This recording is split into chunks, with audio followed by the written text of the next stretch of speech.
Welcome to Moving Conversations, a podcast for movement professionals by movement professionals. If you coach, train, or teach movement, Pilates, or fitness, then this podcast is for you. With more than 60 years of experience in fitness and Pilates, your hosts, Brian Ritchie and Nora St. John, explore the science of human movement, diving deep into the facts, myths, and common misconceptions, hoping to spark thought and conversation about how we view fitness and movement. Now, let's jump into Moving Conversations. And welcome back to Moving Conversations.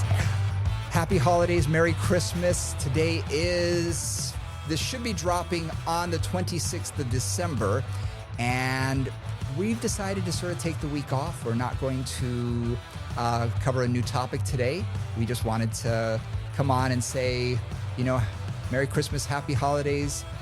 Whatever you're celebrating, we want to be inclusive of everybody. It's sort of like, my philosophy is always, I want to celebrate every holiday. More holidays, the better. Absolutely. When people say, this is my holiday, I say, good, it can be mine too. I'll take it. I don't care. That's right. I'll take it. I'll own it. No problem. Exactly. I want to learn them all. So I thought this would be a good opportunity for you and I just to say, we've been at this almost 6 months. I'm having a lot of fun doing these. I think you and I are both learning. We're learning from each other. We're learning from the topics as we do more research on it and more, learning. And I think next year we're planning to do a little bit of deeper dives on some of the conversations we've already had. So that's going to be something to look forward to. But I just wanted to ask you, give us some thought. What are you thankful for from this last year? What's sort of top of your mind that you're most thankful for? This year's been just a great year for me for learning a lot of new things. I've been working a lot on some different projects. Working with Brian's been an absolute joy. It's been learning. I'm thankful for all the learning that I've done. I feel like I knew a lot already, and I kind of had a lot of things, but I was also pretty complacent in what I knew. Like I know that and that, and I wasn't really in that learning mode. But I've really been in learning mode this whole year on many levels, not just in terms of technical stuff, but also just personal stuff and how to be a business owner and how to make stuff happen. And I just really, really enjoyed that. So I'm thankful for that opportunity to learn and to grow and to keep meeting new people and hearing new challenges and working with that. What about you, Brian? I was going to say, we've always sort of joked that we have twin brains because for me, it's the same.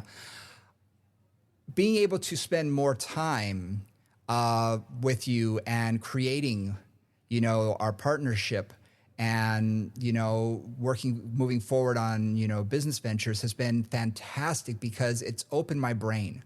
I'm learning so much. And the word complacent's a great word because you do in life. We get bogged down in our daily activities. And I don't know about you, but you can blink and 6 months goes by, Well, and honestly, especially when you're good at something and you've done something for a long time.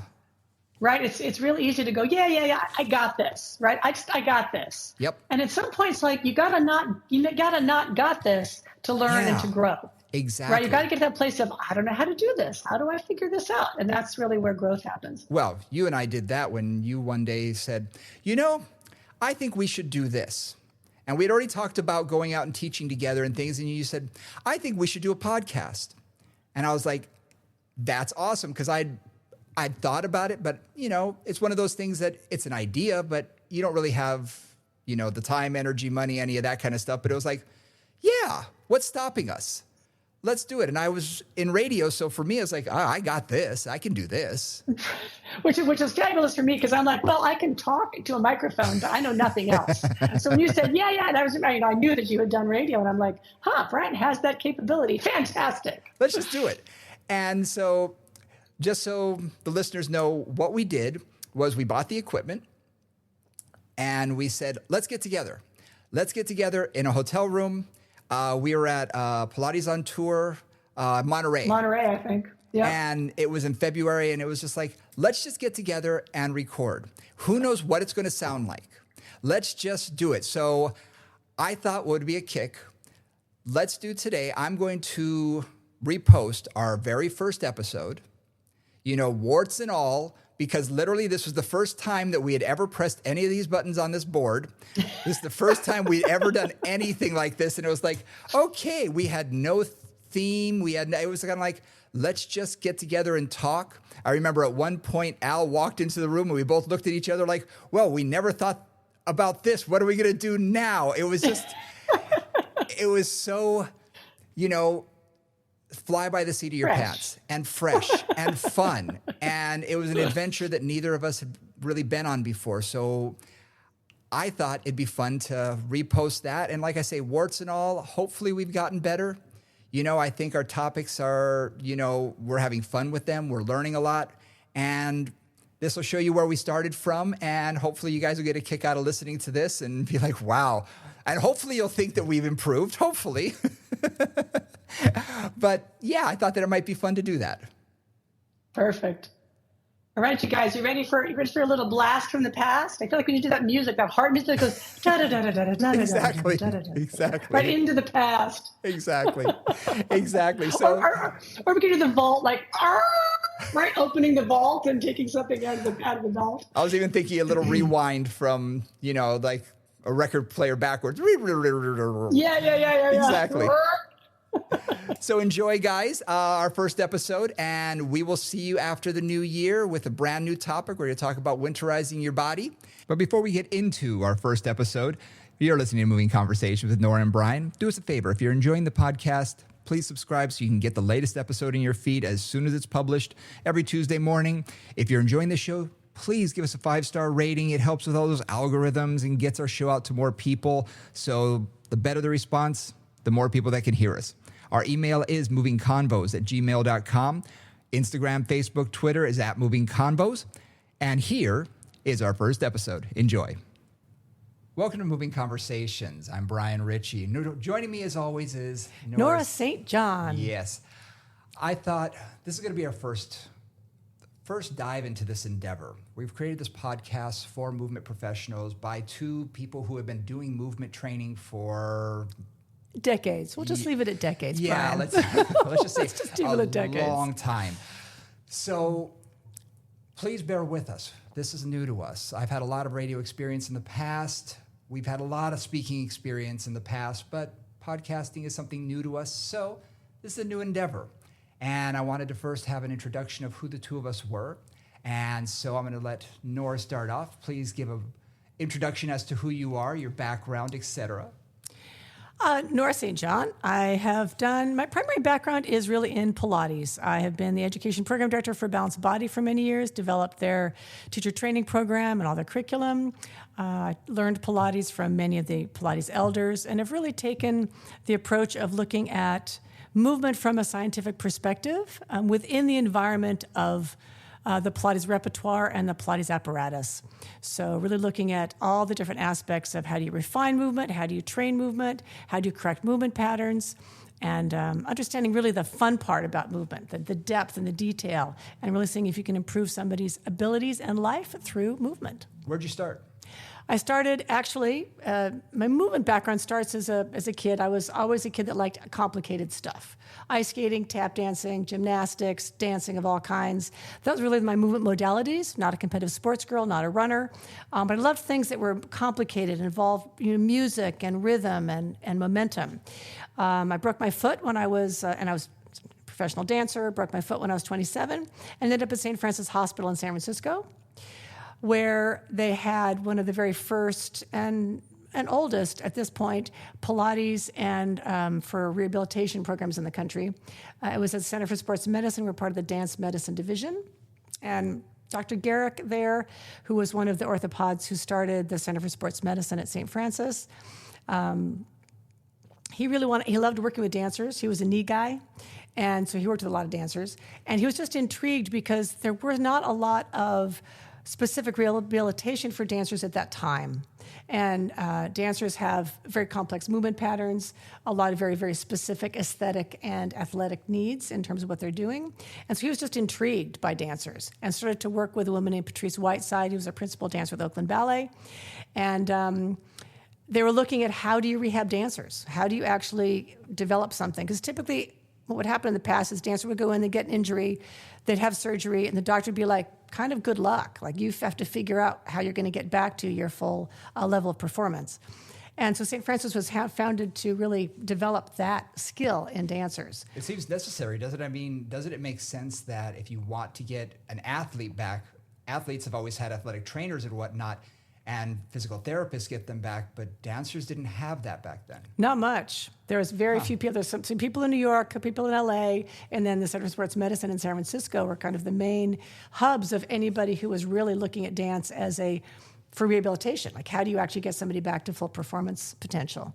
There's not a lot of money in dance, right? There's a lot of money in athletic sports. True. So if you're a football player, it's really important to get you back on the field because you're going to make money for somebody. Dancers, not so much. That makes sense. That makes sense. So you started doing that and then branched into, how did you get to, let's bridge that gap between St. Francis and Balanced Body. What'd you do in the meantime? So St. Francis, I was injured. I ended up there as a client. I was there for about 6 months. And after about 6 months, they said, do you want to work here? And at that point, Pilates was pretty much an apprentice-only game. There were very few there were really no training programs to speak of. There were no manuals. You would just go and work for a while, and then you would start to teach. So I learned as an apprentice and did that for 11 years-ish, working primarily with clients in a medical environment.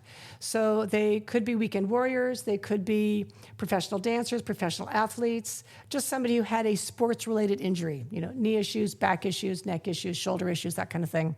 And so we really learned to use the Pilates environment to rehabilitate and to improve their performance for people of all kinds of different physical issues, musculoskeletal primarily. Nice. Yeah. And then from there, ended up meeting Kenny Endelman from Balanced Body because he was our equipment supplier, and I was the only one who knew how to repair equipment. So if anything went wrong, I'd call him up and say, hey, Ken, what do I do here? And he'd say, okay, get out this wrench and do this and this. And then at one point in 2000, I decided I wanted to start a conference, actually. And I founded Body, Mind, Spirit, which was the first Pilates, yoga, gyro, Nia conference on the planet. And in that, I basically went up to Ken and said, hey, Ken, do you want to bring $200,000 worth of equipment down to this convention center? And Ken said yes, foolish man that he was. And we had 750 people at that conference, and then it grew for a few years after that. And that's really how I got to work with him closely.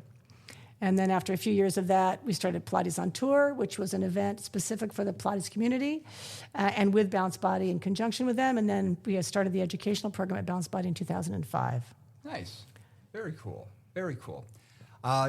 Just so anyone listening knows, we're actually recording this in Monterey, California, at a Pilates on Tour. So this is something that we've always had a passion about. And something that you and I have always done is get together and talk. Yep. So I can't tell you the first time we did it. I think it was probably Anaheim or something where we just said, let's go chat. And 4 hours later, we're still talking. And we're just talking about every concept under the sun. And usually it's about movement. And my start from this is I started, my movement started actually from my mom. Okay. Because my mom was an aerobic instructor. I grew up in Honolulu, Hawaii, actually in Kailua, and she was one of the first aerobic instructors in our area. There was only one place that did aerobics, Jane Fonda days, and she was fascinated by it, loved it, and she started doing it, started teaching it, created a dance company. Now, I was obese. I was a big old kid, but I moved well, and I loved to dance. Well, when she would have her dance classes, I always danced. As a little kid? As a little kid. So nice. I'd be 6, 7, 8, 9, 10 years old, whatever it was. I'd be in the back of the class, and I'd be doing the choreography right along with them and having a blast. I loved to do it. So for me, dance always came natural. And then in college, when I got into theater, I was always, quote, unquote, the big guy who moved well. Uh-huh. Because I could dance, I could pick up choreography because I learned from my mom. So if I went out for something, they'd be like, wow, I didn't expect that from you. You move well. They didn't say I could dance. You move well. So that really taught me that, okay, I am a mover. And for me, my background in fitness really came later after I had lost weight and got into more fitness. And my mom had left aerobics but started doing personal training, and I started working with her. And so that's where my love of fitness came in. I was one of these guys, because she had been doing this for so long. First time I walked into a gym, I knew what I was doing, but I didn't know what I was doing. I just knew how to create a routine, and it's because you absorb things from your parents. So I was literally absorbing all this information on such a regular basis that I went in and I knew exactly how to do what I was doing, which was pretty fascinating, And as a kid, you think you know everything anyway, but I really sort of understood. And I went to the University of Hawaii, got my degree in kinesiology and exercise science, and really fell in love with movement and how the body's supposed to move. So let me just step back for a moment there. So you really learned, I wouldn't say intuitively, but you learned movement in your own body, right? And I think of you as the class mascot, because it must have been, I don't imagine it was a lot of young men with you. No. I was in the back. I was the one who pushed all of the cafeteria chairs out of the way so we could have the cafeteria of a school to do our classes in. Yeah. I love it. And then when you grow up with that, when you grow up with movement around you, and I love a lot of the people I know that have kids who are into this thing, whether it's Pilates or whether it's personal training, they learn the way you did. Like you just hang around the studio long enough and you start to just understand stuff. And you aren't conscious necessarily that you're learning, but you are just by being in the environment and hearing the words and seeing the movements and that kind of thing. Exactly. So when you went to the university, how did you feel like that influenced or changed your understanding of movement? What did that add for you? Well, let me say this. When I first went, I was a drama major. Oh, well, there you go. Ended up in drama. Did that for a couple years. Loved it, but realized you ain't gonna make no money. So I went from drama to English to communications because I worked on radio. So I went to communications. Then I was dating someone who basically said, you do know you need to leave school sometime. And I'd been hearing that from my parents for a little while too. So I was like, okay, so I just want to figure out what's the least number of classes I can take to get out of here. So I thought, okay, it's gonna be English, no problem. And one day I was literally walking in a part of campus I had never been before, down by the Stan Sheriff Arena. And I saw this sign that said HPER, hyper. What the heck is that? And I mean, I'm looking at the thing, what the heck is that? And I went inside, I just was nosy. I went inside and it was health, public education, and recreation. And it had a degree, a BS in kinesiology and exercise science. And I just immediately went, that's it. Little did I know that was a 5-year degree. Little did I know I only had 1 year of prereqs for it so far. So I went for another 4 years. Even though I was really supposed to be getting out soon, no, I started over. So much for finishing in a short period of time. Yeah, exactly. But I fell in love, and I went from being a good student to suddenly acing every class because everything I could put through the human body. And I was learning things that suddenly was my passion. And I had gotten into this. My mom had shattered her knee. I was working at a coffee shop, and I was in college working, trying to sustain myself as an actor sort of thing. And she shattered her knee skiing, and she said, look, I'll probably lose my personal training business. Will you come and help me? So I quit my job and I went to work for her. We had 3 days. I had to become a group exercise instructor because she taught many classes a week and a personal trainer. And we had 3 days for me to learn this. So I said, okay. And we did it. And I worked with her, and I worked with her for years after that. So I had this knack for understanding the human body, which I loved. And then when I started learning about it in school, it was sort of, oh my gosh, this just makes sense. And I went to massage school, and oh my gosh, this makes even more sense and how the body's supposed to move. And so for me, that was always my passion. And then fast forward a few years, I realized that in working for my mom, I was doing a lot of rehabilitation work and not even realizing it. It's just who came through the door. And then when I moved from Hawaii to the mainland, and eventually I became the rehab guy at a gym because I knew how to work with people like that.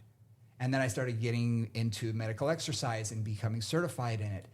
And that's become my passion, is working with people with injuries. So rehabilitation has really become my bread and butter, and what 95% of the people that come to me have a medical condition. And it's really about getting those people to get away from being injured, mentally as well as physically, and getting them on the right track, sort of getting them into being able to move better, and I wanted to let everybody know how you and I met was really about language. Yeah. We had the same language. So Brian and I have chatted many times, but the first time was at an IDEA conference in Virginia, in the Washington, D.C. area. And it was an IDEA personal trainer. And Brian came over because we had the core line there. I was there on behalf of Balanced Body, and we had the core line there. And Brian came over, and we started showing him exercises on it and talking about it. And one of the things about the core line is it's really about literally aligning the core. There's a lot of core work that goes into it. There's a lot of postural work. There's a lot of feedback. Describe what it looks like. Yeah, sorry. The core line is basically a ladder, like if you want to think of an L that has a ladder on the top part of the L, and then the bottom part of the L is essentially a tray, if you will, or a square, a rectangular piece of equipment that has two tracks, and each of the tracks have a cart that can roll independently in the two tracks. And you've got resistance from either the front or the back, lots of different ways to do it. But essentially, it's a little like you could be standing on it, holding onto the ladder in front of you, and moving your legs alternately as if you're walking. So replicating gait, kind of.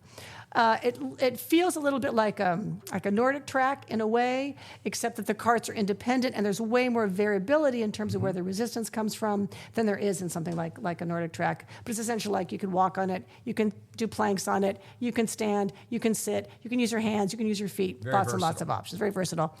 But we started talking about it for specifically posture work and low back work, because Brian does a lot of that, and I've always done a lot of that. And I've met a lot of people over the years, especially in my role at Balanced Body, and Brian was like, oh, we used exactly the same language. We understood each other, and that's not common, honestly.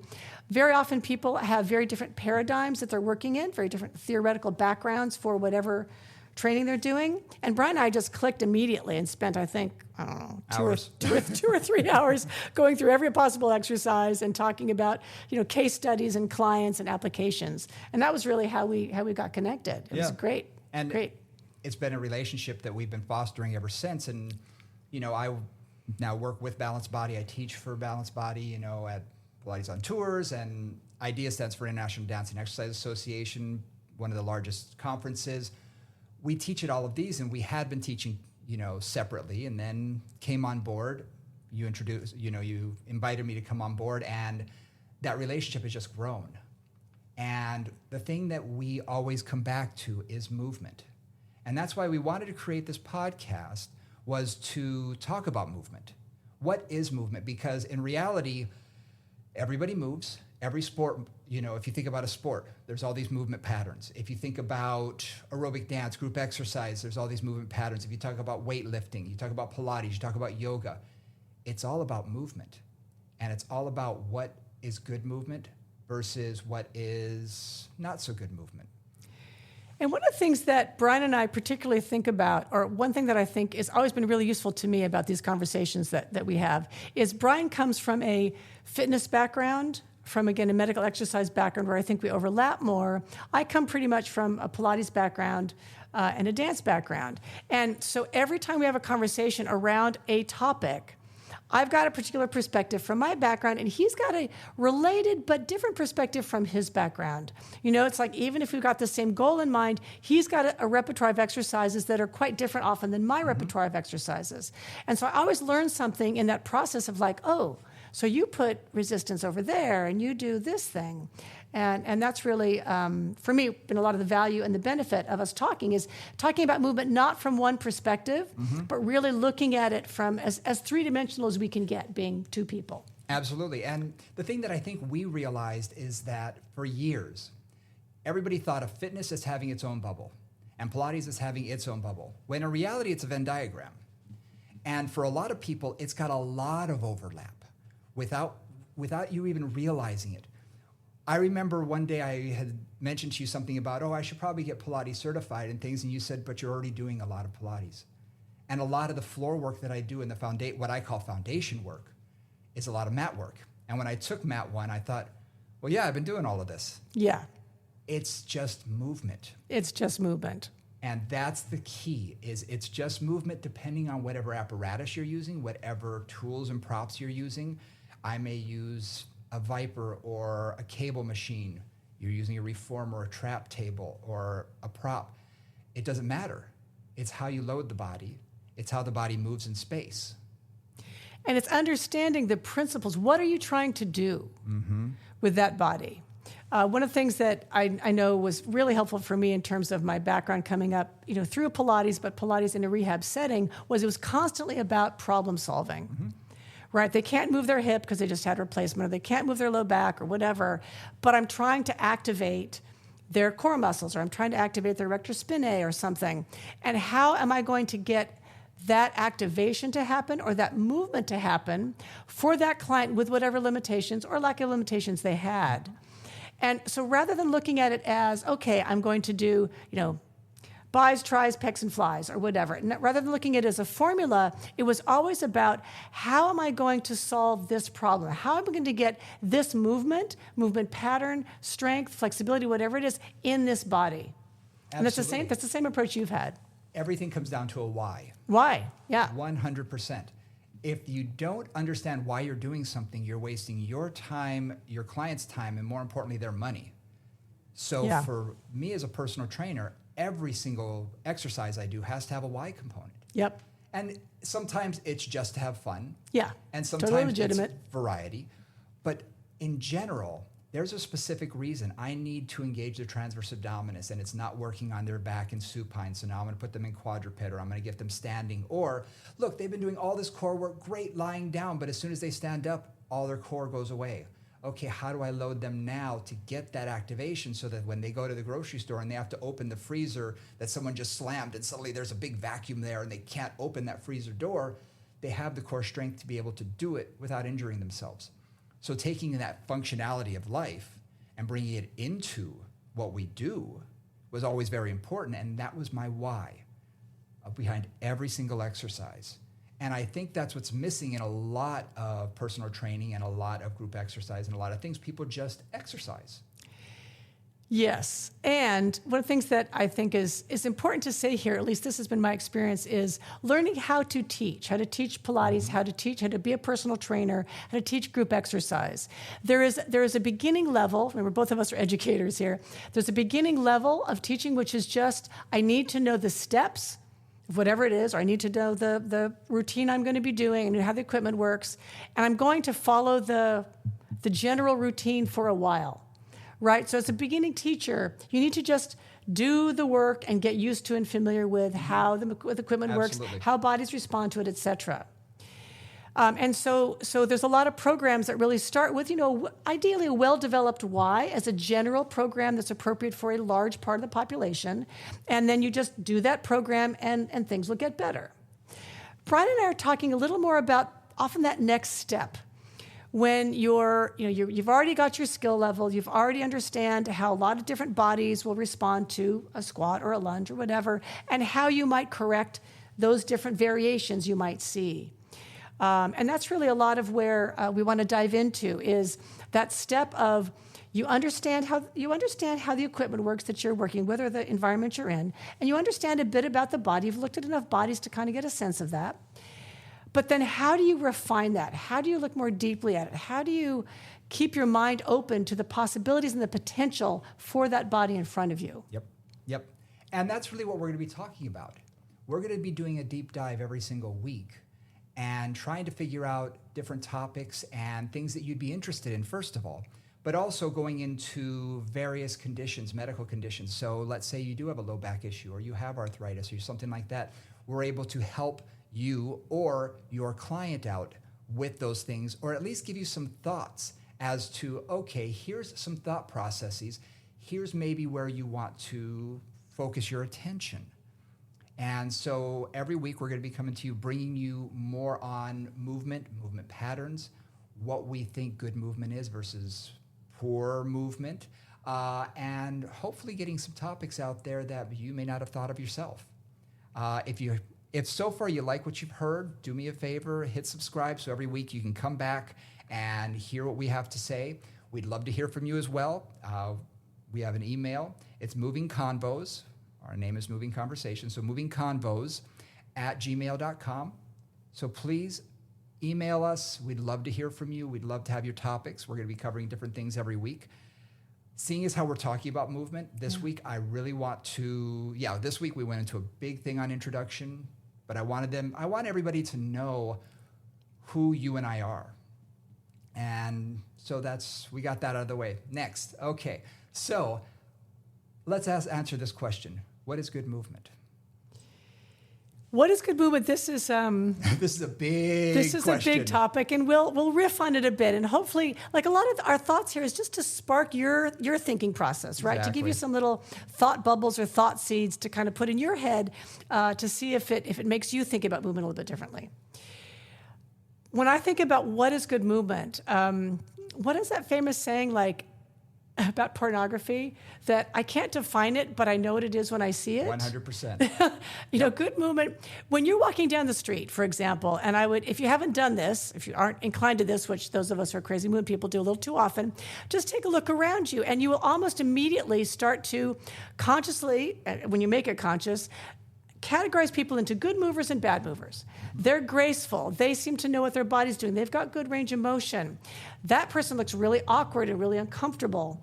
So there's a natural way in which our body responds to good movement and responds to less than optimum movement. Absolutely.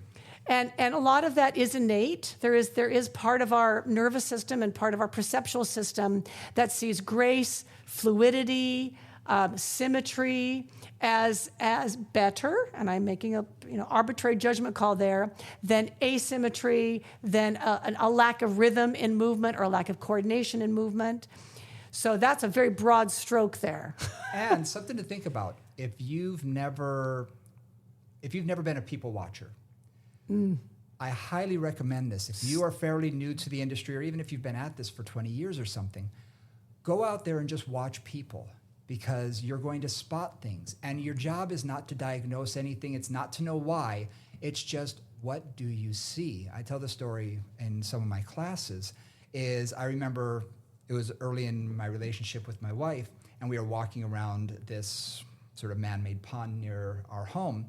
And we're walking behind a couple who's walking in front of us, very attractive younger couple. And I started feeling this energy, this, what I call piss mist. I could feel someone was getting upset with me, and I realized it's because I'm staring. My wife thought that I was staring at the woman in front of us, very attractive, and I realized this, so I sort of giggled to myself, and all I asked her was, "What do you see?" And she was, and I said, "No, what do you see? Here's what I see." And I just started breaking down what I was watching in their walk. And she actually said, "You can't turn this off, can you?" I said, "No, I can't." No, I can't. I cannot turn this off at all. It does not go away. But I highly recommend, if you don't do it regularly, go to the mall. I was just through an airport coming out here. I sit there and I just watch people. And you can spot some people whose gaits are, you can see that one stride is longer than the other, or you can hear that one stride is longer than the other. And could it be because that bag is too heavy on their one side? Are they limping? Are they, leaning their body over? All this kind of stuff. And it's just fun to watch. And like I say, I'm not diagnosing. I don't know these people. But it's fun to watch what's going on and to see if I can spot something. And to see who the good movers are. Because some people just float gracefully through the airport. It's like, wow, they move really well. And other people who look like they should move well because they're fairly young or whatnot, you're like, ooh, something happened to them. They got some work to do. Yeah. Yeah, observation. And one thing that I like to say here, too, is, especially if you're a newer trainer, even if you're not a newer trainer, there is a place where you've got to learn to trust what you see. And then and how I think about this is you trust what you see, but you also start to understand what you see, and then you start to be able to break down a bit of what you see. Mm-hmm. Right? Like you're walking through a supermarket, for example, and somebody's got a really antalgic gait, meaning they really look uncomfortable. It's like clearly there's something going on where they don't want to put weight on their right leg or whatever it is. And you start to look at that, you kind of notice it. And your first step there is just, what am I seeing? Mm-hmm. What's working, maybe what's not working. Then as you go through it, you're like, okay, what's working there, what's not working there? Is their right foot going faster than their left foot? Which side are they not putting weight on? Does it look like it's in the hip? Are they moving the knee? Are they moving the ankle? Are they moving the hip? And you just start to take those observations of like, wow, that looks awkward, to why is that awkward? Where is that coming from? And you don't know, again, to Brian's point, I have no idea, but I just will take a thought experiment of like, is their foot funny? Is it the knee? Is it the ankle? Is it the low back? What's happening there? Where does it feel like the most awkward point is, or where the force isn't transferring? Mm-hmm. Something interesting, too, is when we do assessments, because you and I have done thousands and thousands of assessments. Well, first of all, everyone should be doing assessments, and that'll be another podcast for another day. But when someone first walks into me, the assessment starts from when they're walking in the door. Yep. I watch them move. Yep. How do they get up and down out of a chair? Do they sit down? When they're signing in, when they're filling out the paperwork, do they sit down? Do they not? Oh, maybe they don't feel comfortable sitting down. Okay. All these things are registering in my brain as they walk in. Can they get out of a chair? Do they use both hands? Do they cross their legs? Do they slouch? And a lot of these things I'm not jotting down, and it's not as though I'm consciously going through a checklist, but it's an unconscious checklist. Well, you're noting, are they comfortable? Are they moving well? Are they not moving well? Are they confidently moving from coming in, taking their shoes off, or putting their shoes on, or changing their clothes, getting out of here, sitting down? Yep. Or is there tentativeness in that process? And at what point in that process does it look like they're moving slowly or carefully? Absolutely. And also what I find is we are people pleasers. So in an assessment environment, as soon as I say, I want you to stand here, and I step back with a clipboard, suddenly they're standing at attention. You think they're suddenly in the military. You're like, no, wait a minute. No, relax. But if they don't know they're being watched, so when I bring them from my office out onto the floor, after you, and I just stand behind them and I watch them walk. They don't know I'm watching them yet. But if they knew I was watching, they would change. Yeah. So a lot of times, observation, you want to observe them in the most relaxed environment possible, so that they don't know you're looking at them. But the more you can tune your antenna to watching how bodies move, you're going to be able to see what's good and what's bad. Now, for everyone who may listen to this, I need to say this. Do not start putting your own biases or what you think you see into the person in front of you. And that happens to everybody. We all do this. We go to a conference, we take a class on the shoulder, then suddenly everybody has shoulder problems. We don't want to do that. Just jot down what you see. A mentor of mine once told me, 10 from 10. Look at them for 10 seconds from 10 feet away. If it's not glaring, it doesn't exist. If I stare at you hard enough, I can make anything happen. Absolutely. So, rule of 10. 10 feet away, 10 seconds. That should tell you everything you need to know about their posture or what's going on as you're watching them walk. Don't overdo it. Just what do you see? Boom, boom, boom, boom, boom. And what sticks out? Because something will stick out or it won't.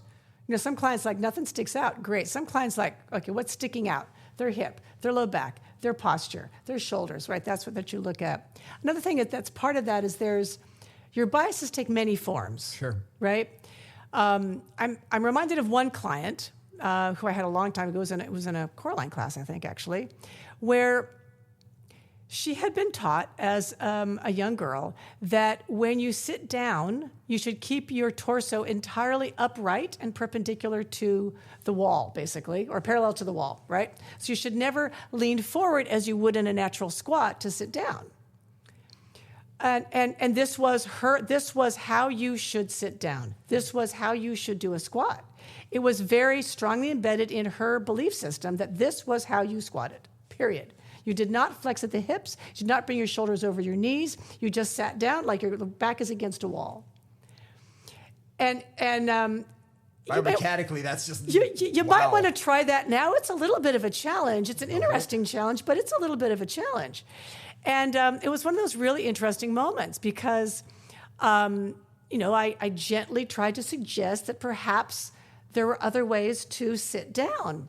And her belief system would not let her change. It really would not let her sit down in another way. Like she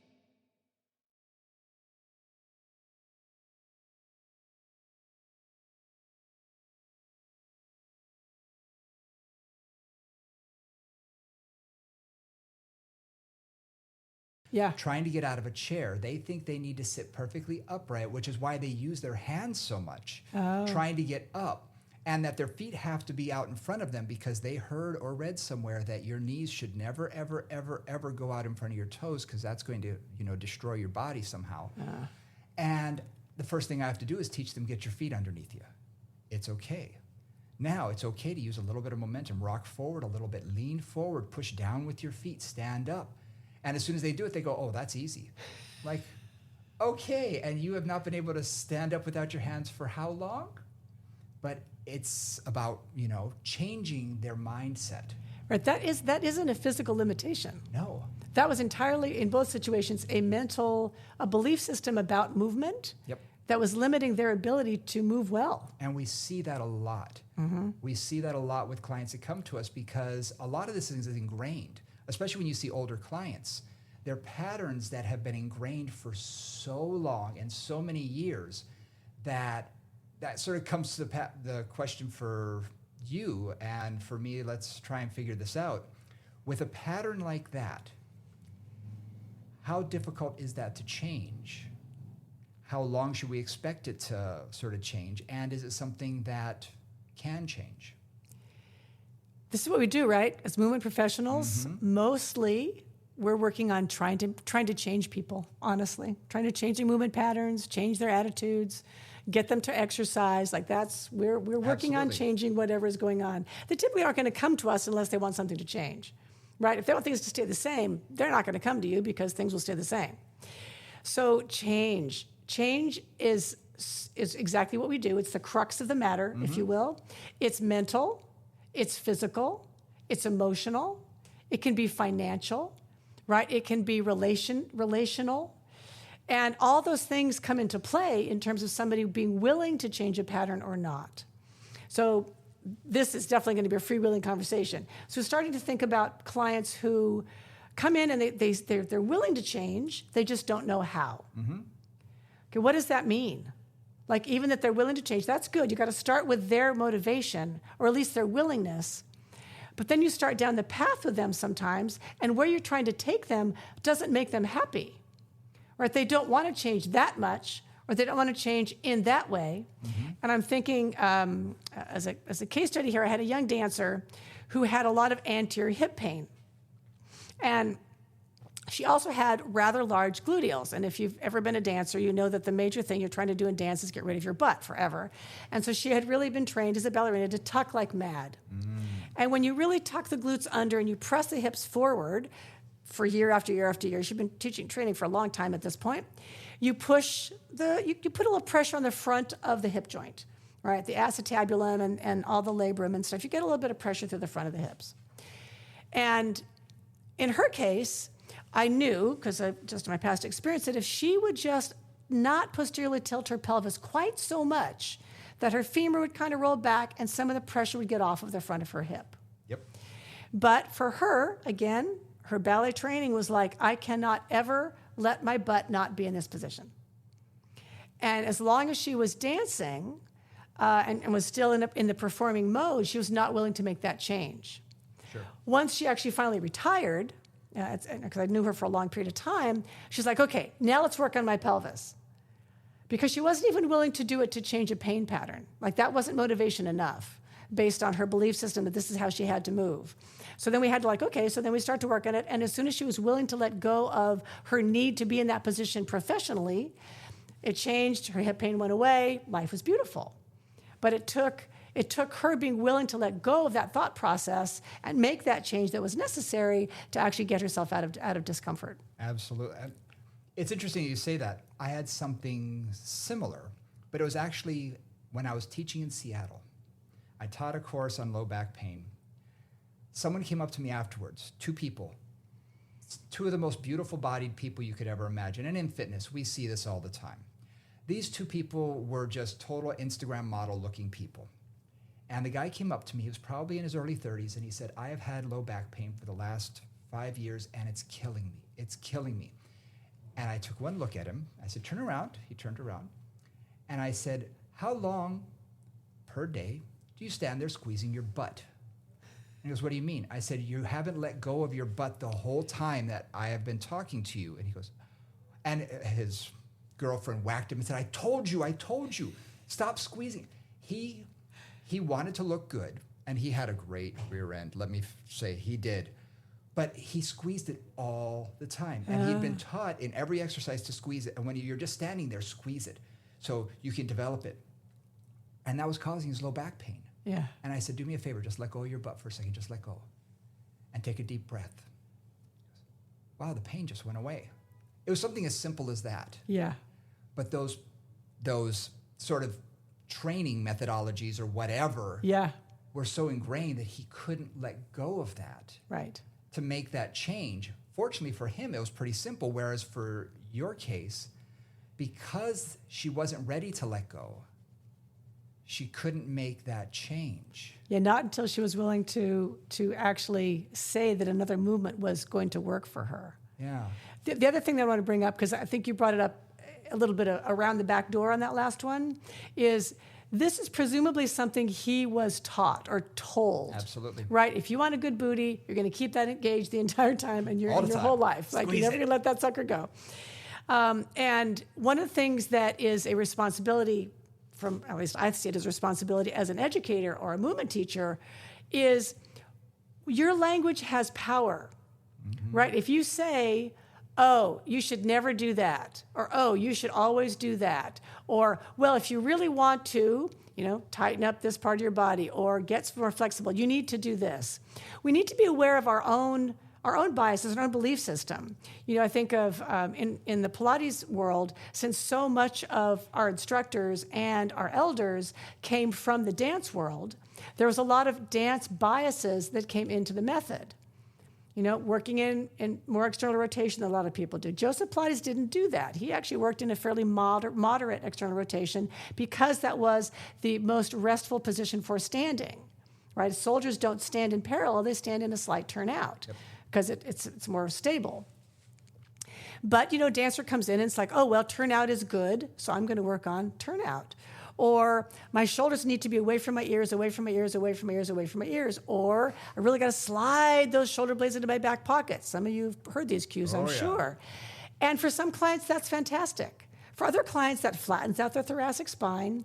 It increases the tension on the muscles around their neck and around their shoulder, and it isn't really what they need. But a lot of us have heard, this is what you're supposed to do, and then we reiterate that, we repeat that to every client that comes in, more or less regardless of what's happening with them. And that's also something just to look at. What are we saying? Is that useful for the client in front of us? Is it applicable for the client in front of us? Let me ask you a question, because I'm fascinated by this with Pilates. I have had a number of clients go to a Pilates instructor and come to me with shoulder pain soon after, within 6 to 8 weeks. And it's because they were told to keep their shoulders down at all times and then to lift their arms out to their side while keeping their shoulders down. And my thought is, first of all, your scapula, don't do that. Second of all, you're causing impingement in your shoulder immediately in that subacromial space.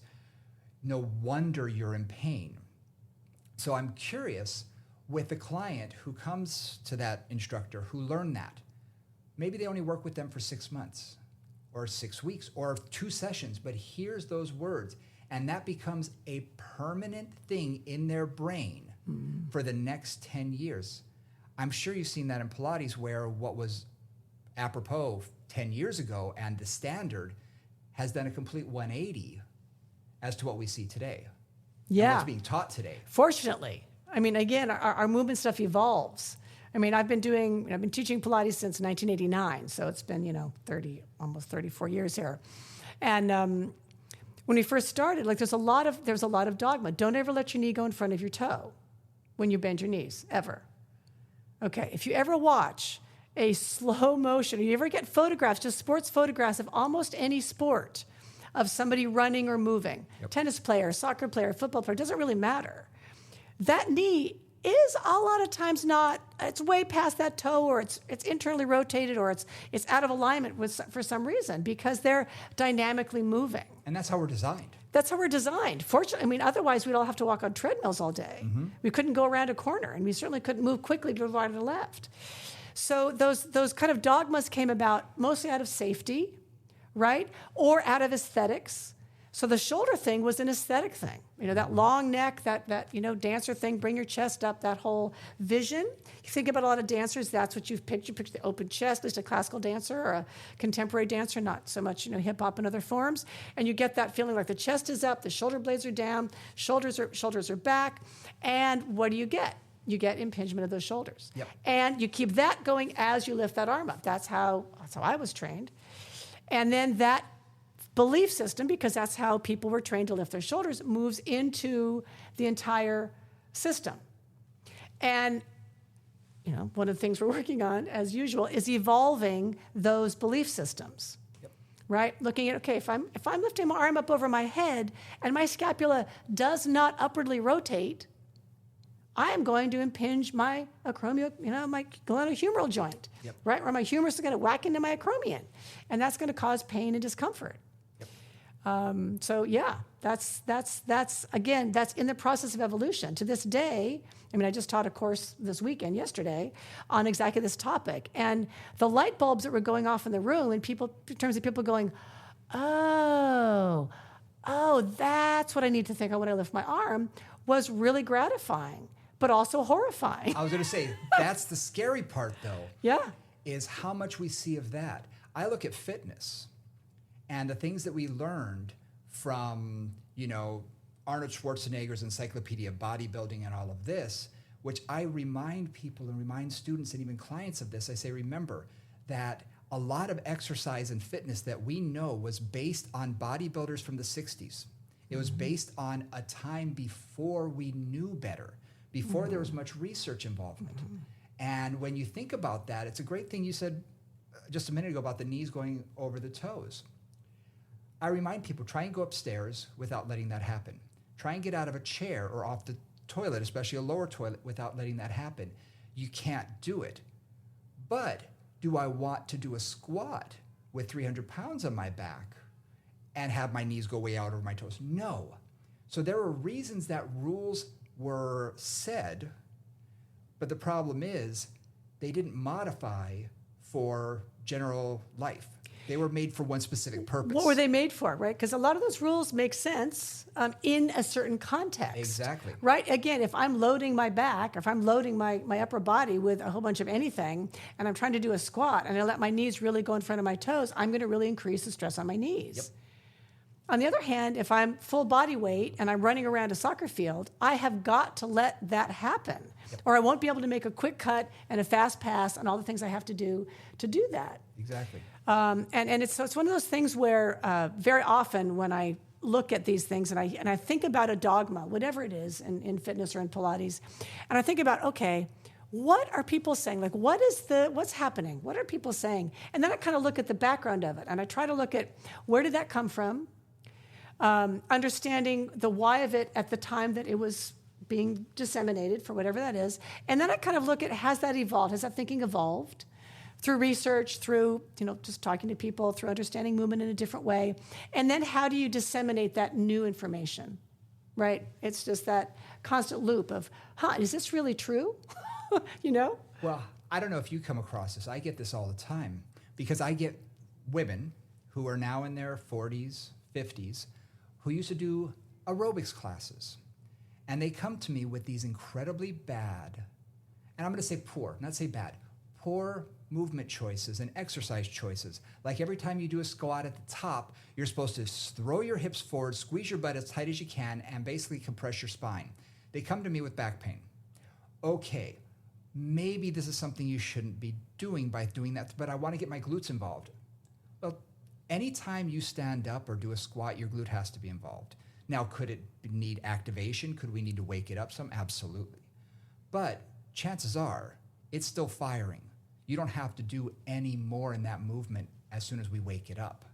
But they've learned from that, or crunches from ab classes for doing thousands and thousands and thousands of crunches. They're jamming their neck. Or let's take our hands away, because I learned that a long time ago, yet their neck is straining because their head's in the wrong position, but they were never taught the right thing. So all of these old dogmas that were perpetuated for years and years and years, that now that we as fitness professionals know better, but our clients don't read the research.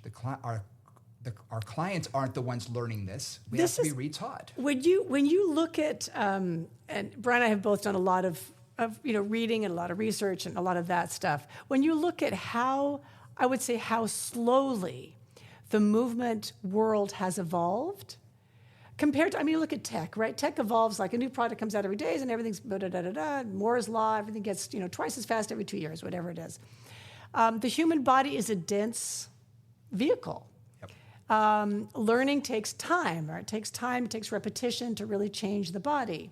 And it really takes time for us to take in new information, disseminate it out to all the many people that are teaching, and then have that trickle down into the population at large.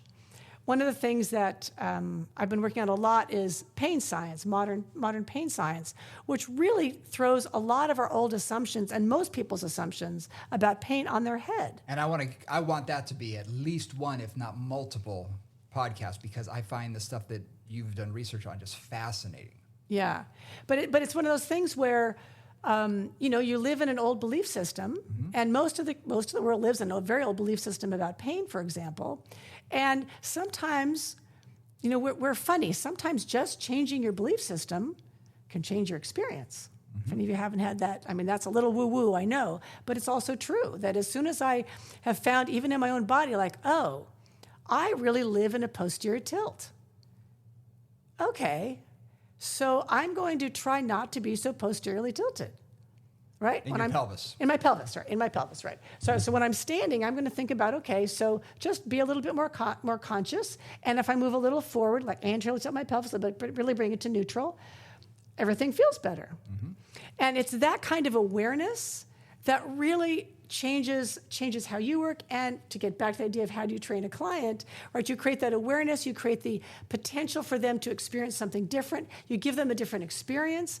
That experience is more beneficial to them, or they believe it's more beneficial to them, or you tell them it's more beneficial to them. And that's how the change can happen. I think the other thing that comes into it, the word that sort of popped in my head immediately was consistency. Mm-hmm.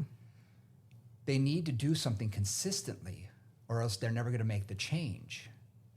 So whether it be changing how they get up out of a chair, or like you said, just standing there in the proper position with a little bit more anterior tilt. If you do it once, yay. But if you're never going to make that a permanent change unless you do it on a regular basis, whether it be by setting an alarm that every 5 minutes, if you're standing, working in the kitchen, be like, ding, oh, that's right, anterior. And you think about it briefly and then go back to what you're doing. Think about it briefly, go back to what you're doing. So you're not harping about it, because that's challenging. And I want to harp on that for just a moment, because what you were saying about the guy who's like, squeeze your butt, squeeze your butt, squeeze your butt. All of us have the ability, well, some of us anyway, to be obsessive. Oh, yeah. Right? We grab on to like one idea, and you just like, that's it. I'm going to change my entire thing today. Today, I'm never going to move my head in this position ever again. Yeah. Right? And that's not right either. No. The body's a dense medium. It needs to change over time, consistency, regularity. And what I loved what you said, I wanted to really point this out again, is do it for, 5 minutes, like set your alarm for a few minutes, or like when I'm trying to change a walking pattern for myself, I walk for one block consciously, exactly. Then I forget about it. Yep. Or, X number of, buildings or whatever. And then I forget about it. And then I might come back to it again for another block, and then I forget about it. Yep. So just like bringing it to your attention, but not obsessing about it. 100%. Letting the body adapt. I had a client, great example of this, an overthinker. And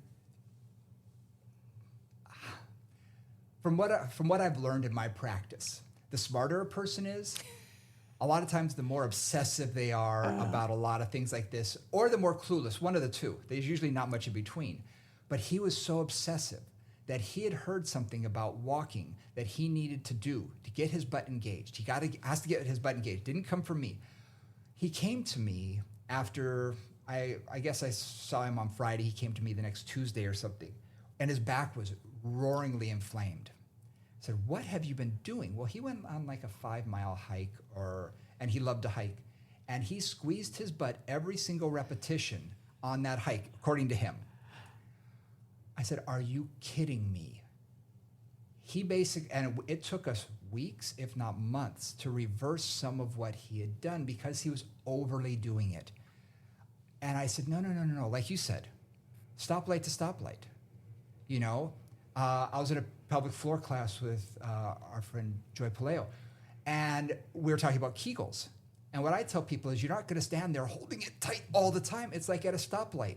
Okay, you might hold it for a brief moment for the stoplight and then move on. Or if you're at the sink or something, hold it for 10 seconds, let it go. It's about doing it a little bit, establishing the pattern, letting it go. Do a little bit so your awareness becomes more of it. Mm-hmm. I had an employee, I tell this story to other employees sometimes. She gave birth to her second child. Well, after that, her pelvis was thrown off. And she was having SI joint pain a lot. And she had very long legs and loved to stand with her hips slung out to the side. And of course, when you have children, you have a tendency to hold your kid on one hip. So that exacerbated it. So she'd be standing working with a client with her hips slung out. So what I would do is keep these indoor snowballs. They weigh nothing. They are just these puffs of air, basically. But every time I'd see it, I'd throw it at her. And she'd look at me like, what? I said, stand on both feet. But after a week of that, yes, it was annoying. It was annoying enough. But you know what? She said after a week, I'm standing on both feet a lot better. Yeah.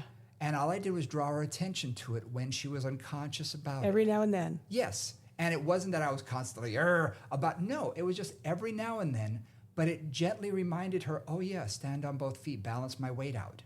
Stand on both feet, balance my weight out. So it was something small that if she were able to, focus on it herself in other situations, and obviously she did because she was able to correct it over time, it was all about the consistency and doing it on a regular basis. And no matter what we do and we do on a regular basis, having that consistency is going to lead us to that better movement pattern. Something that I've often wondered about is when we talk about movement, is movement innate or is it a skill that we've learned? And this is where I kind of do the nature-nurture thing. Yeah. Because everybody moves. I mean, most people, unless you're born with some, major structural issues or whatever. Like all of us walk. Yep. All of us crawl, all of us walk. Maybe not everybody crawls, but everybody walks. In very different ways. I mean, walks are just very, very different all over the place. So there are innate patterns. We reach, we grab, we pick up things, like all the things that we do. So there is a nature part of that, right? Everybody was going to pick up a fork and throw something this way and lift up something that way, brush their hair, brush their teeth, walk here to there. So there is a strong nature part where all of us, every human moves. What's been really interesting to me, I've traveled a lot and taught in a lot of different places, is noting how cultures create different movement patterns.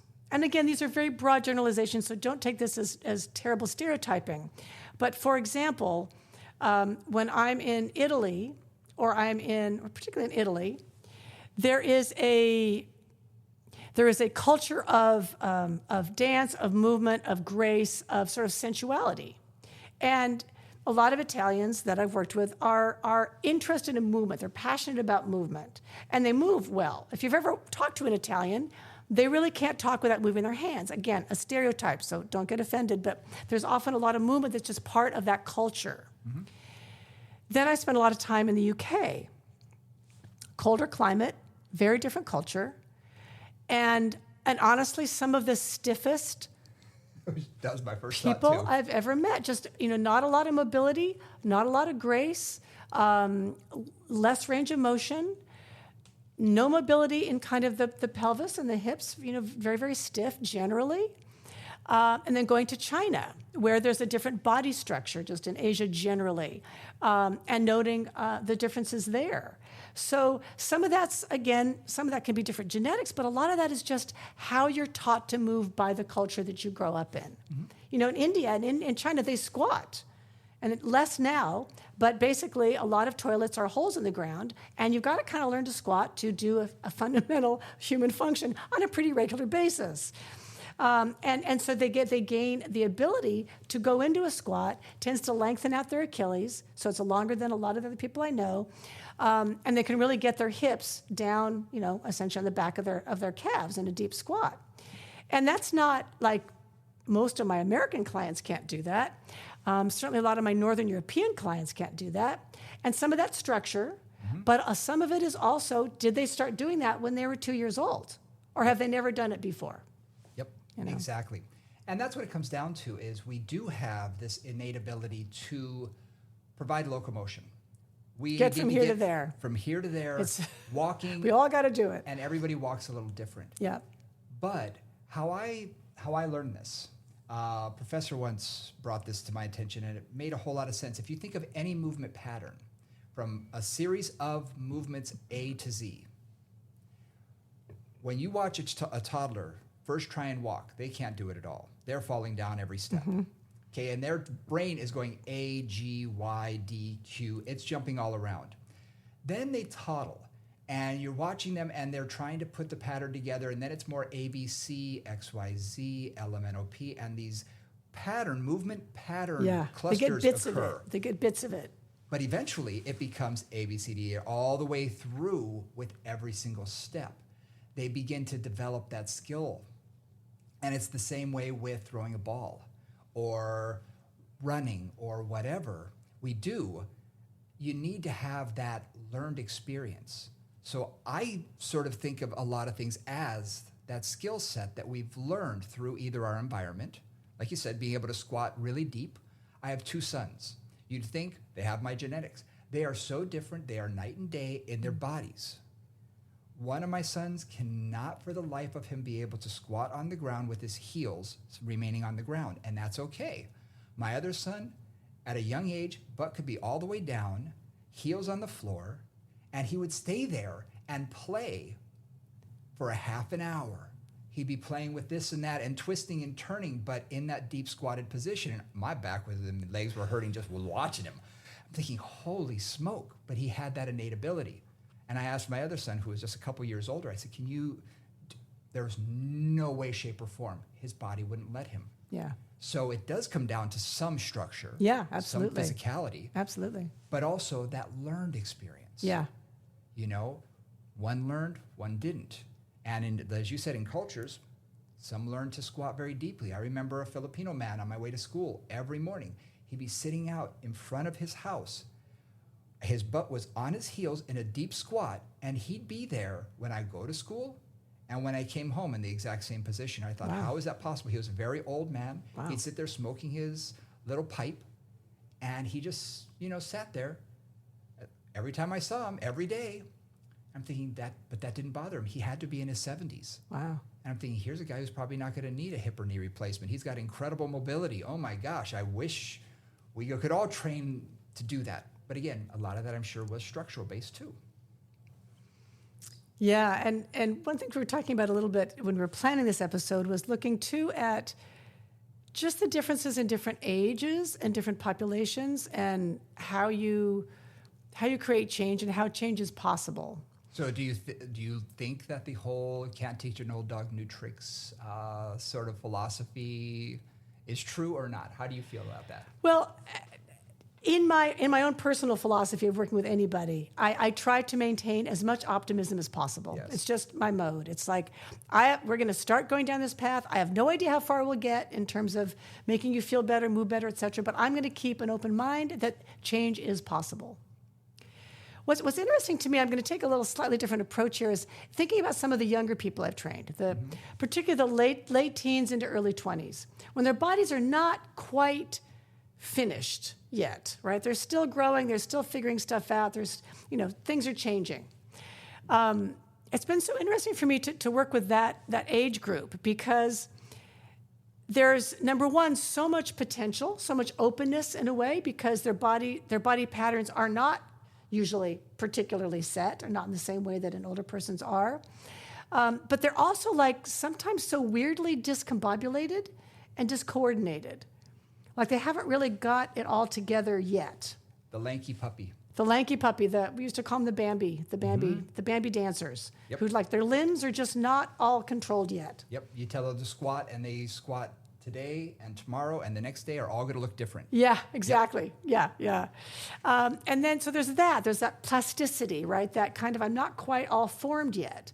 Then you've got kind of the, roughly 25 to maybe 40, or maybe even a little older, but basically 25 to 40-ish, where you've kind of, whatever your physical structure is, it is more or less what your joint shapes and that kind of thing are more or less what they are. Your ligaments are roughly the length they're going to be. You're not remodeling at that deeper level generally from that point. So at that point, it's really looking at movement patterns, right? It's like within your structure, whatever structure you've developed at this point, what can we adapt? Can we increase your hip extension when you walk? Can we increase your shoulder range of motion in abduction, right? What do we have the potential to do based on your structure? And then, honestly, I have to say that so much of that comes down to the mentality of the person. Because I've had 30-somethings that are absolutely don't want to take it on at all and are just resistant to change in every way. And I've had, I think of one, my favorite 92-year-old client who was, I think, like the niece of Isadora Duncan, right? And so she grew up at Temple of the Winds in Berkeley doing crazy modern dance stuff with Isadora Duncan. And she was 92, and she moved very slowly. Like everything took longer than it would when you were, younger. But she was absolutely game for anything and made wonderful progress at 92. Yep.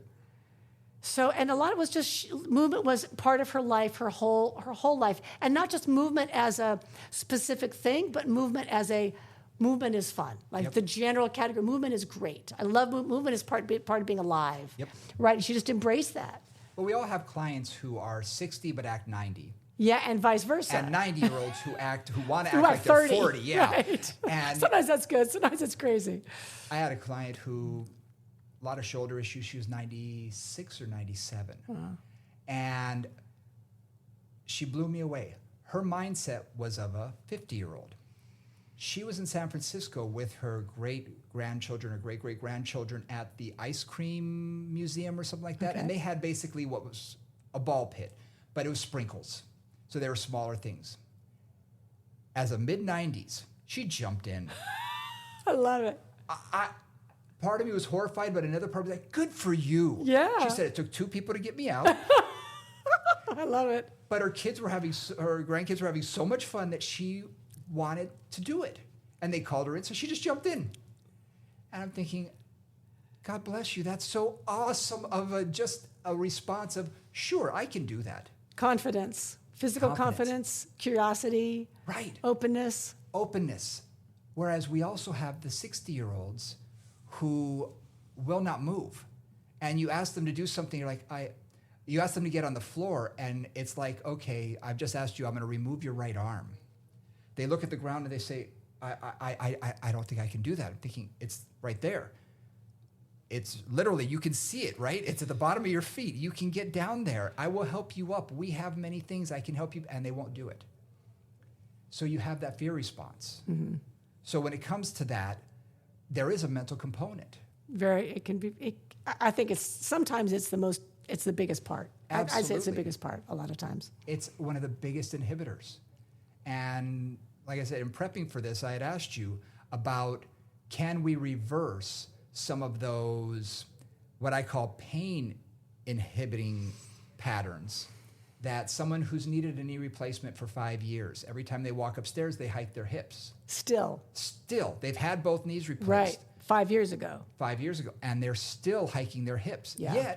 Yet, when they're working with me in the studio, I'm having them do step-ups, and they're doing them perfectly with no problem, up and down, 15 repetitions, nice and strong. But I watch them go outside and walk upstairs, and they hike their hip and barely bend their knee. So how do we go about changing those movement patterns? I think awareness is a big thing. We talked about that, just making them aware of the fact that they still do that. But I'm thinking of one person in particular who still hikes their hips, and they complain about back pain all the time. And I say, well, you're trying to walk stairs with your QL and your erectors. I said, you're not using your legs, those big things underneath your pelvis. I mean, they're super strong. You should be able to use them. And they're not thinking about that. So the awareness isn't coming through on how to do it because they have those old patterns.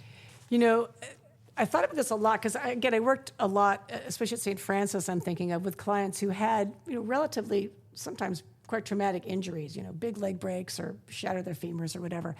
And those patterns, like you would see patterns from when they broke their leg when they were 15 years old, sure, and they're 42 now.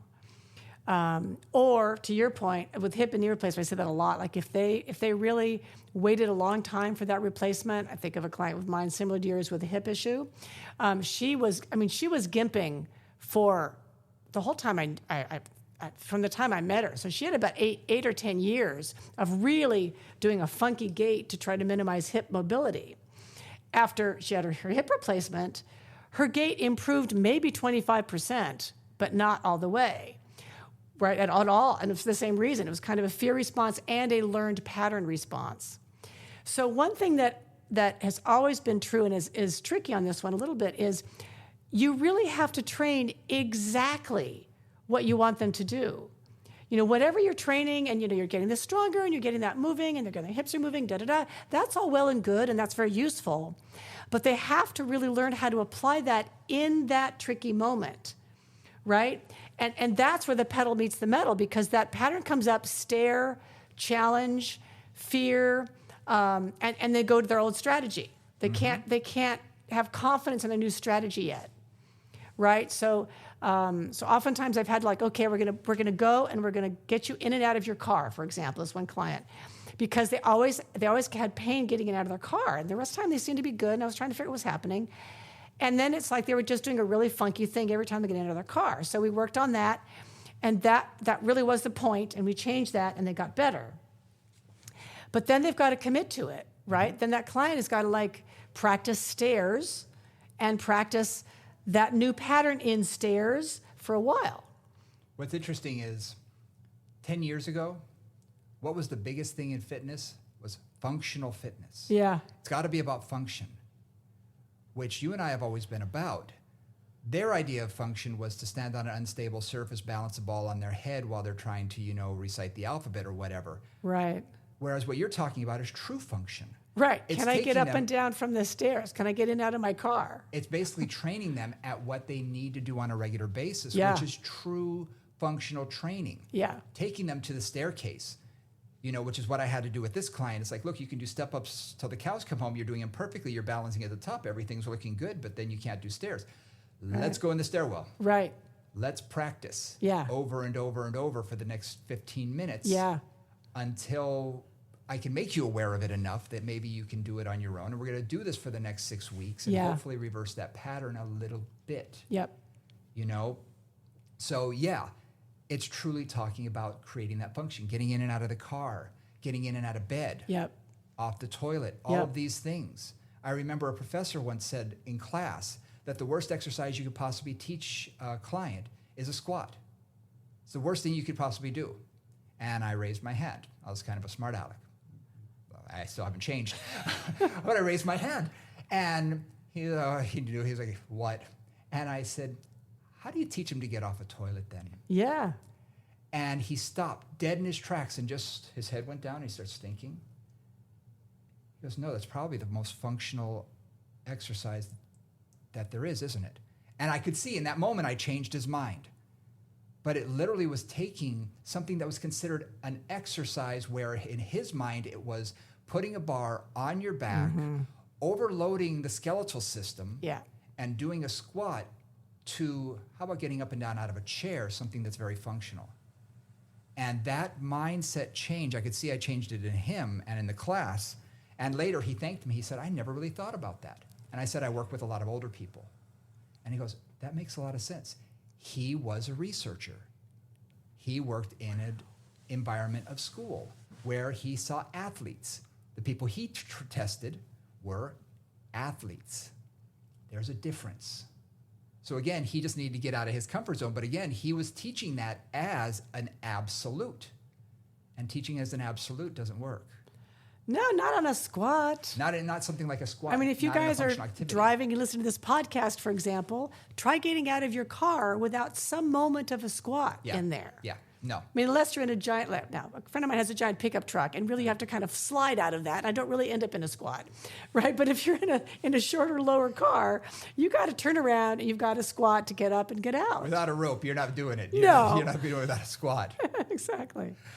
Well, taking that functional and reversing those patterns, how would you then, for that client, would you try and not only mimic that, but also train? I'm thinking of athletes here for a second. Okay? Yeah. Taking something like the golf swing, for instance. Okay. The golf swing, it has a lot of components to it. It's complex. It's incredibly complex, which is why they say one swing thought. That's all you can have at one time. If not, you'll never hit the ball. But if you're training someone to be better at golf, tennis, pickleball, whatever it is, do you train the movement, or do you train a specific exercise for that movement, such as thoracic rotation for the golfer? Do you just focus on that, or do you put them in their stance and get them to try and swing a little farther or move? What do we train for that? What are we doing for that? Yeah, I mean, this is the trainer's conundrum. Yeah. Right, especially if you are training somebody for a specific, athletic or artistic activity. You've got to look at not just the individual bits, but how all those individual bits are going together to deliver whatever you need to deliver at the end of that. When I think about, we'll take golf, because golf's a really good example of a very complex movement. Very complex. The golf swing is got everything's moving, everything's going, and dysfunction can happen at any level. Shoulder, torso rotation, pelvic rotation, hip activation, how the feet are standing, like anywhere along the way you run into trouble. So when I think about that, I think about two things, and I think a lot about if you can identify an area that isn't working. For example, they're not rotating their hips. They're just not. Or they don't have the correct amount of internal and external rotation of the femurs so that the feet can kind of stay planted in the way that they do, and the pelvis can move on top of that. Right. Right. Then I might really work on just, number one, exploring that range of motion, seeing if they actually have the range of motion necessary to do the job, and then work that range of motion so they get comfortable with that. If it's a stiffness, sometimes you just got to get them used to this can move and it's safe, if it is. So sometimes that can be helpful, but you always have to then apply it back to the swing.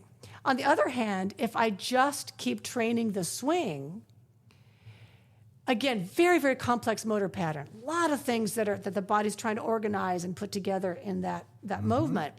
So I can't necessarily count on creating radical change with all of those elements going on at the same time. Yeah.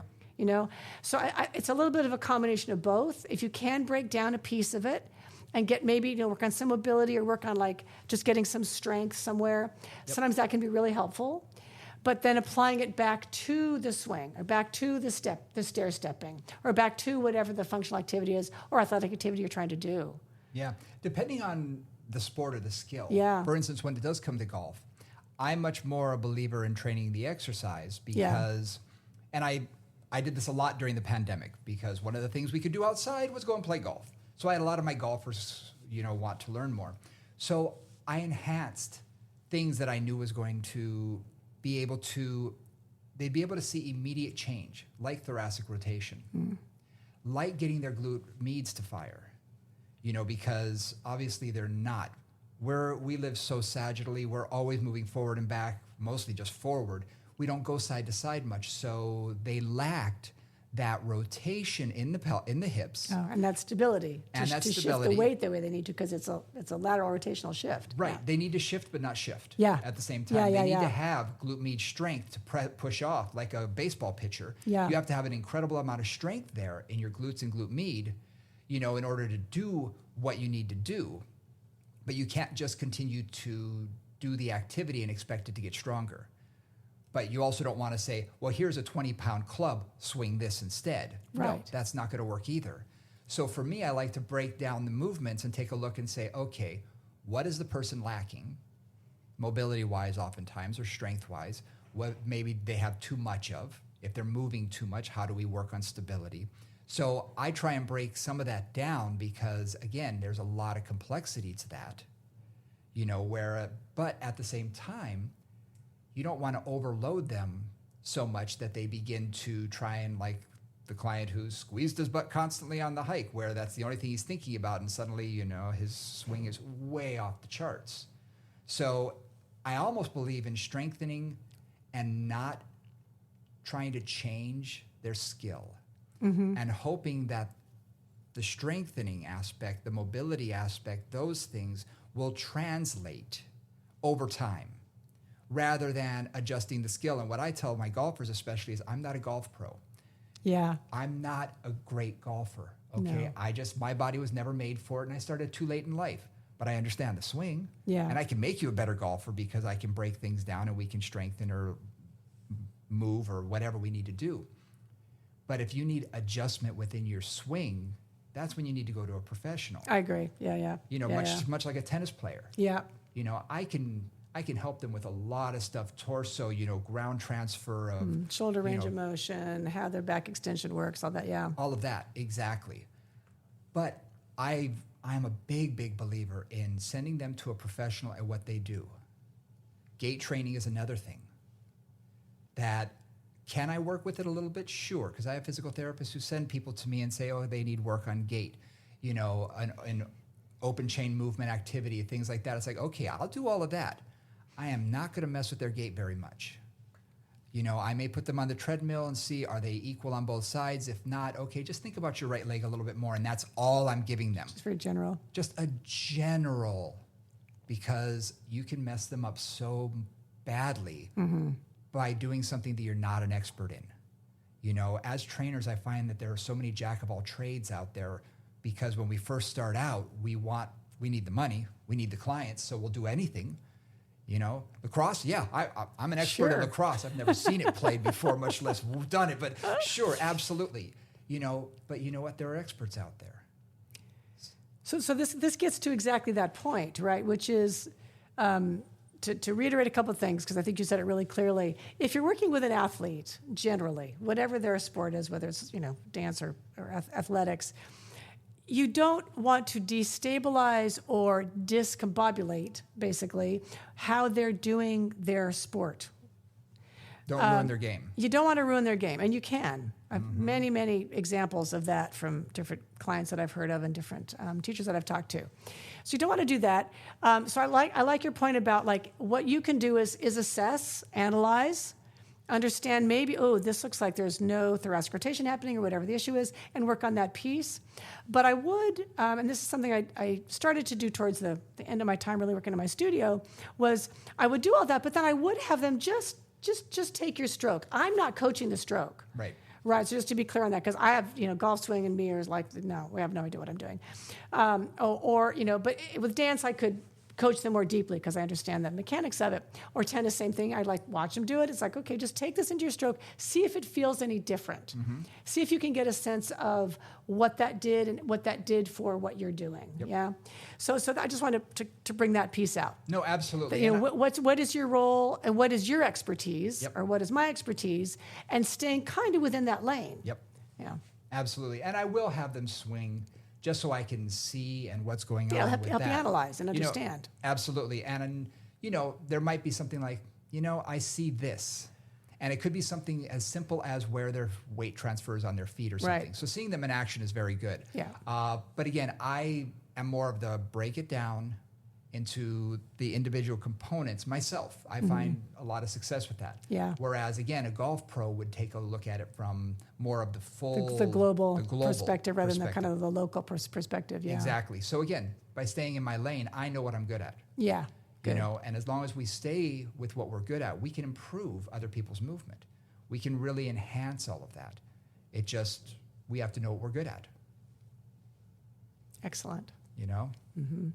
So... yeah. Improving movement. It's not easy, but at the same time, it's not that hard if you understand it. Well, it's really fun. I mean, because, for me, one of the things I love about teaching movement is every single body is different. Yep. And both mentally and physically, right? Mind, body, spirit are all quite different in every body you're working with. And that puzzle for me of trying to figure out how to communicate with them and how to help them make that change that they want to make. And working with, oh, that's a really odd pelvic structure that I'm looking at there. Right, how do I work with that? So I learned something for all my clients. And I always say the key thing for me is curiosity. That's what keeps me doing what I'm doing as long as I've done it, is open-mindedness, curiosity. What's happening? That question, what's happening there?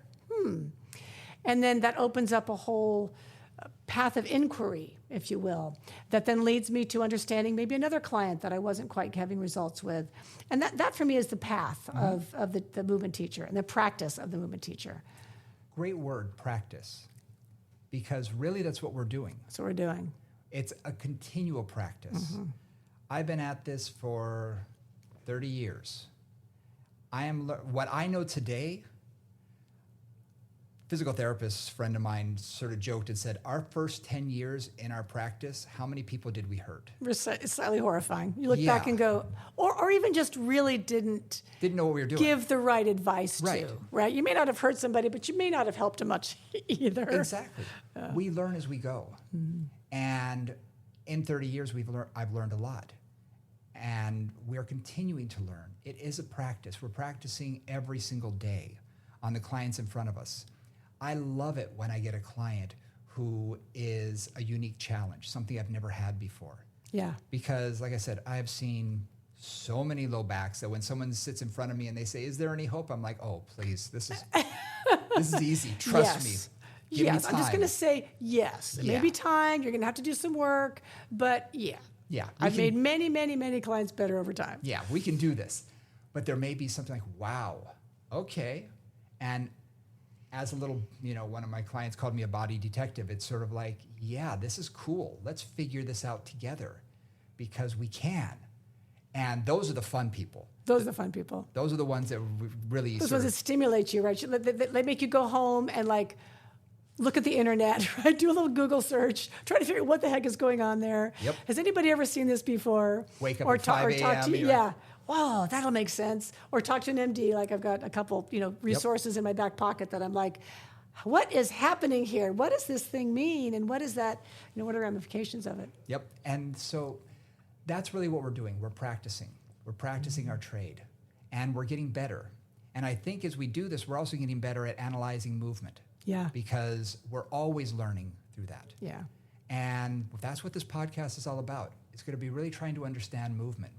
And over the next umpteen weeks, we're going to break down different topics. We're going to talk about low back pain. We're going to talk about arthritis. We're going to talk about, osteoporosis and pelvic floor discomfort and pain and women's health issues and all sorts and training topics. Strategies and thinking about proprioception and thinking about how you develop strength. So, it's not just going to be rehabilitation oriented, but we're also going to include just information that's useful for all of your clients and for you just to understand some of these concepts. Absolutely. Yeah. Absolutely. And beautiful. It's about us learning too, because we are curious. Yep. We want to learn. When you and I would get together, we would have these 4 or 5 hour conversations sometimes, and it's all about learning, because I'd be learning from you, you're learning from me, and sometimes it's just talking through theories. Yeah. I've been thinking about this. What do you think about that? And that's what we're going to be doing on a weekly basis.